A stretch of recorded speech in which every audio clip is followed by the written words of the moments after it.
నా కూతుర్ని ఎందుకు పెళ్లి చేసుకున్నావో చెప్పు. నీ కూతురు ఆడది గనుక, నేను మగాణ్ణి గనుక కాదని నీకేమైనా డౌటా?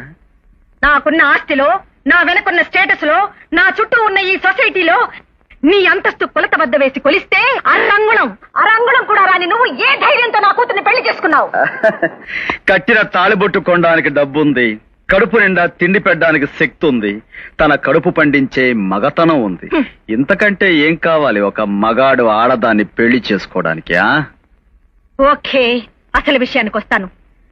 నా కూతుర్ని మర్చిపోయి ఈ ఇంటి నుంచి వెళ్లిపోవడానికి నీకెంత డబ్బు కావాలి?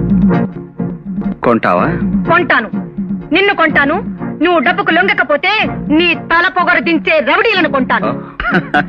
ఇది స్టీల్ బాడీ, రౌడీలకు లొంగదు. తులాల లెక్కన పొగర పెంచుకుని, కిలోల లెక్కన అహంకారాన్ని పెంచుకుని, మణుగుల లెక్కన మోసాన్ని పెంచుకున్న నువ్వు నన్ను సాధించాలన్న పంతంతో పగబట్టి నా కూతుర్ని పెళ్లి చేస్తావు.